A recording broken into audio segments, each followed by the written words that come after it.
हर हर महादेव, जय भोलेनाथ। नमस्कार, मैं साधना पांडे मार्गदर्शन पे आपका स्वागत करती हूँ। दोस्तों, आज मैं बात करने जा रही हूँ कि आप अपने घर के मंदिर में सुबह सुबह किस प्रकार पूजा करें।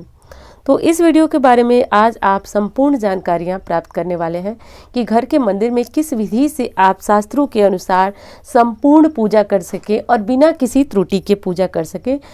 त्रुटि देखिए, त्रुटि बहुत तरह की होती है जो कि आज आप इस वीडियो में जानेंगे। तो सबसे पहले चीज़ शुरू करते हैं कि कैसे आपको सुबह की पूजा प्रारंभ करनी है। तो देखिए, शास्त्रों में कहा गया है कि सबसे पहले जो आप पूजा करेंगे वो पूजा करेंगे आप सूर्य नारायण की। तो सर्वप्रथम आप कोई भी पात्र ले लें और सूर्य नारायण को जल अर्पित करके आएँ, चाहे वो कोई भी समय हो। जैसे सुबह की पूजा जो लोग हैं ब्रह्म मुहूर्त में करते हैं, 5 बजे करते हैं, 8 बजे, 9 बजे जब आप करते हैं तो सबसे पहले आप सूर्य नारायण को जल दें। उसके बाद दूसरे जो पूजा करनी है वो है तुलसी माता की, जो कि हम सभी के घरों में होती है। तो उसके बाद सूर्य नारायण की पूजा करने के बाद, तुलसी जी की पूजा आराधना करने के बाद अब आएंगे हम अपने घर के मंदिर में। घर के मंदिर में आएंगे, इसके बाद जब घर के मंदिर में आप आएँ तो एक चीज़ का ध्यान रखें कि सर्वप्रथम जैसे कल की आप मूर्तियों पे चंदन वगैरह लगाए रहते हैं, तो आप कोई कॉटन का कपड़ा रख लें, साफ रुमाल रख लें, जो भी। तो सर्वप्रथम सभी मूर्तियों को साफ कर लें। साफ करने के बाद आप जो है इस तरह के फ़ोटो रखें। देखिए, फ़ोटो मैं इसलिए दिखा रही हूँ क्योंकि जो आज तक सबसे ज़्यादा मेरे पास कमेंट आया है वो फ़ोटो से ही लोग पूजा करते हैं, और उसी की रिक्वेस्ट आई थी मेरे पास, जो कि बहुत ज़्यादा आई थी। तो मैं आज दिखाने जा रही हूँ कि किस तरह से आप पूजा कर सकते हैं। तो देखिए, फ़ोटो पे चंदन वगैरह ये सारी चीज़ें लगी हैं, तो इनको साफ़ करना बहुत ज़रूरी है। तो आप कोई साफ़ कपड़ा रख लें, इनको थोड़ा सा गीला करके साफ़ कर लें और फिर से इसको धो के डाल दें। कल इसको फिर से मूर्ति या फ़ोटो को साफ़ करने के काम में लगा सकते हैं। तो ऐसा कर लें।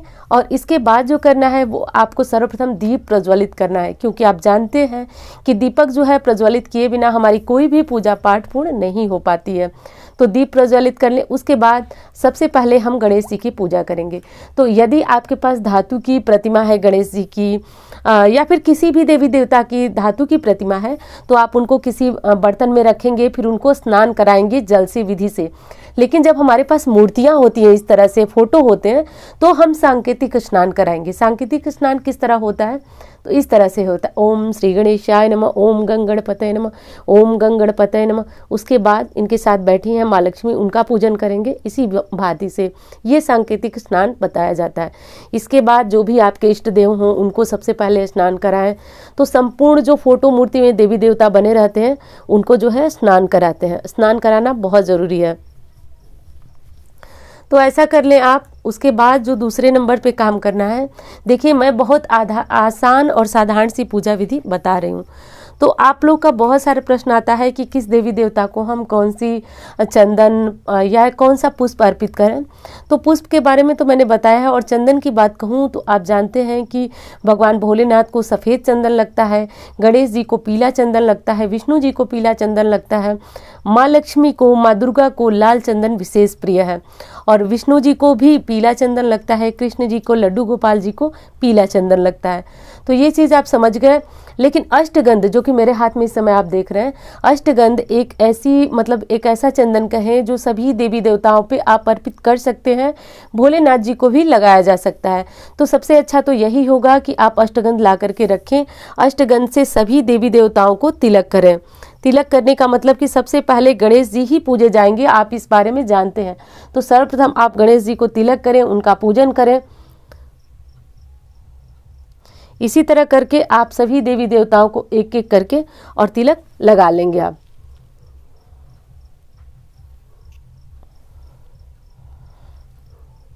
दोस्तों, एक चीज़ का और ध्यान देना चाहिए कि जब भी आप पूजा पाठ करें, तो बहुत साधारण सी बात है लेकिन फिर भी मैं आपको बता रही हूँ, जब आप कोई पूजा पाठ करें तो एक चीज़ का ध्यान रखें कि आपको भगवान के मंत्रों का या फिर उनके नामों का स्मरण जो है प्रतिपल हर समय होना ही होना चाहिए।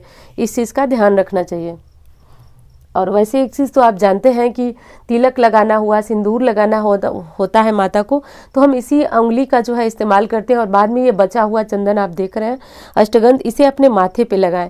इसको लगाने से आपके अंदर ऊर्जा बढ़ती है, स्फूर्ति बढ़ती है, और आपकी जो रुके हुए काम है वो पूर्ण होता है, क्योंकि ये भगवान का प्रसाद स्वरूप, आशीर्वाद स्वरूप ये चंदन माना जाता है। तो इसको भी आप अपने माथे पे ज़रूर लगाएं। दोस्तों ये आसान और साधारण सी पूजा विधि आपको निश्चित रूप से आपकी पूजा करने में और आपको सभी चीज़ें समझने में बहुत ज़्यादा आसानी होगी। अब बारी आती है हम भगवान को पुष्प समर्पित करेंगे। यदि है तो बहुत सारे लोग क्या करते हैं कि भगवान को पुष्प समर्पित करने के लिए बहुत रात को ही पुष्प वगैरह तोड़ करके ला के रख देते हैं। तो आप ऐसा बिल्कुल भी ना करें। और माँ लक्ष्मी या फिर देवी लोगों को यदि आप गुलाब के फूल अर्पित करते हैं तो इससे इनकी विशेष कृपा प्राप्त होती है। तो ये काम आप कर लें। एक चीज़ और बताना चाहूँगी दोस्तों कि जो आपके इष्ट देव हैं विशेष तौर पे आप उनकी पूजा आराधना उनके मंत्रों का जप अवश्य करें। तो आपके इष्ट देव कोई भी हो सकते हैं। आप समझ ही सकते हैं कि हमारे अलग अलग इष्ट देव होते हैं, सबकी पूजा जो है हम करते हैं, लेकिन जो हमारे इष्ट देव होते हैं हम इनकी विशेष पूजा और आराधना करते हैं। तो ये काम आप सभी कर लें। और दोस्तों अब इसके बाद आपको करना है एक काम कि जब आप ये पूजा कर लें तो जैसे कि कभी कभी क्या होता है कि हमारे पास समय का बहुत ज़्यादा अभाव होता है। तो जैसे मैं आपसे बातें कर रही हूँ तो इस समय आप कोई भी देवी देवता जो भी आपके इष्ट देव हैं उनका चालीसा इत्यादि आप पढ़ सकते हैं। चालीसा पढ़ते पढ़ते जो है आप ये सारे काम जैसे स्नान कराना, ये लगाना, चंदन लगाना, स्नान कराना, धूप दिखाना, दीप दिखाना, ये सारे कार्य आप कर सकते हैं। और मुंह में जो है चालीसा का पाठ भी कर सकते हैं, क्योंकि बहुत सारे लोग जो हैं वो वर्किंग हैं और घर में बैठ कर के बहुत देर तक वो पूजा नहीं कर सकते हैं। तो आप तो जानते हैं मन चंगा तो कठौती में गंगा, बहुत कम समय में भी बड़ी आसानी से पूजा हो सकती है। तो अब आपने भगवान को स्नान कराया, धूप दीप किया, उनको पुष्प इत्यादि चढ़ाए, तो जो भी चीज़ें आपको चढ़ाना है वो आप कर चुके हैं। अब अगला जो काम आपको करना है वो करना है भगवान के लिए भोग अर्पित करना है।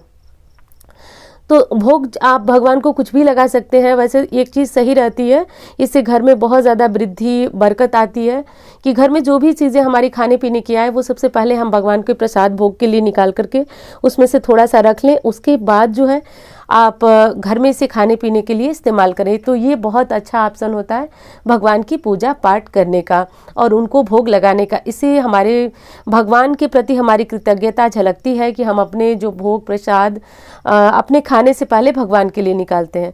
अब सर्वप्रथम जो है सभी आप पूछते हैं कि जो भोग होता है उसको हम क्या करें, स्वयं खाएं या फिर क्या करें। तो देखिए भोग जो है भगवान का आशीर्वाद माना जाता है, उसे ज़रूर ग्रहण करना चाहिए परिवार के सभी सदस्य मिलकर।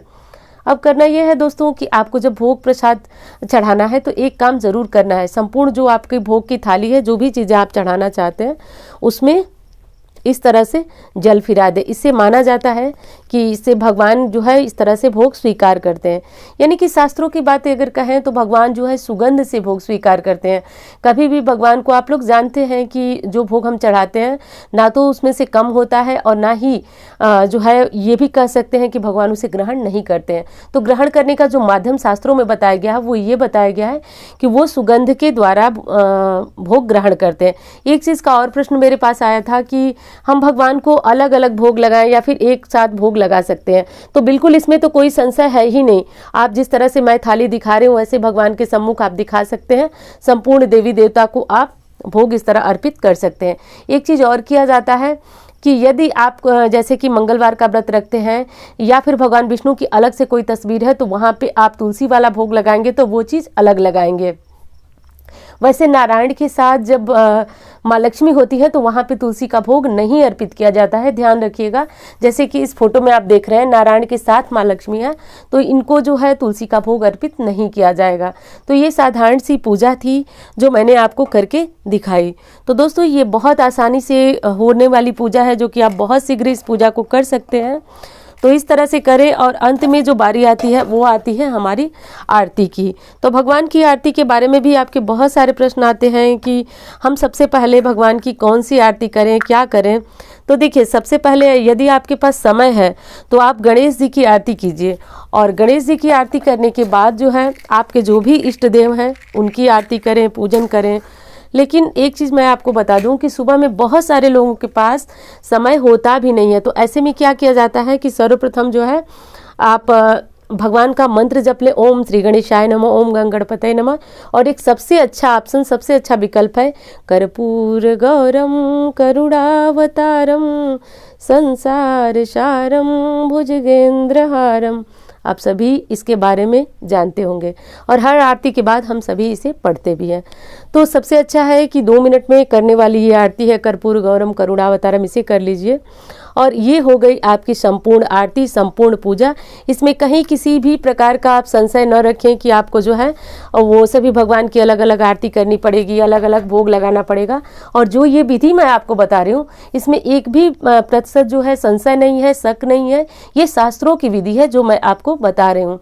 तो इस विधि से करके आप आसानी से, किसी भी आडंबर के चक्कर में मत पड़िए। बहुत सारे लोग आपको ये बताएंगे कि रोज जो है आप आचमन कीजिए, ये कीजिए, वो कीजिए। देखिए ये शास्त्रों की बात जरूर है, लेकिन कहा गया है कि मन चंगा तो कठौती में गंगा। बड़ी साधारण विधि से आप इस तरह पूजा कर सकते हैं, क्योंकि मैं जानती हूँ और इस चैनल पे जब से मैंने चैनल बनाया तब से, और आज की बात बता रही हूँ, सबसे ज़्यादा जिस वीडियो की रिक्वेस्ट आई थी वो ये वीडियो थी कि बहुत आसानी से बताएं कि किस तरह हम पूजा कर सकते।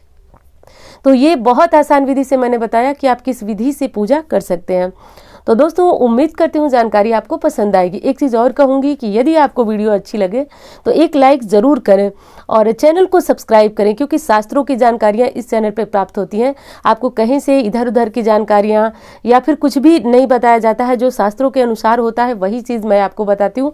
और बड़ी आसान विधि से आप पूजा कैसे कर सकते हैं ये मैं बताती हूँ। देखिए बताने के लिए मैं आपको बहुत विस्तृत बता सकती हूँ कि सर्वप्रथम आप आचमन करें, पवित्रीकरण करें, लेकिन ये सारी चीज़ें विशेष पूजा में होती हैं या फिर ब्राह्मण पुरोहित लोग हमें बताते हैं।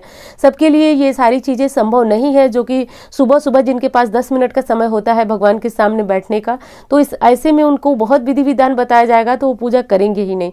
तो इसलिए बहुत साधारण विधि से मैंने बताया और उम्मीद करती हूँ, पूरा विश्वास है मुझे कि ये विधि आपको पसंद आएगी। और यदि पसंद आती है तो एक लाइक ज़रूर करें, क्योंकि आपके लाइक मेरे लिए बहुत बड़ी प्रेरणा रखते हैं। और इसी तरह की जानकारियों के लिए चैनल को सब्सक्राइब करें। मिलती हूँ इसी तरह के वीडियो के साथ। धन्यवाद।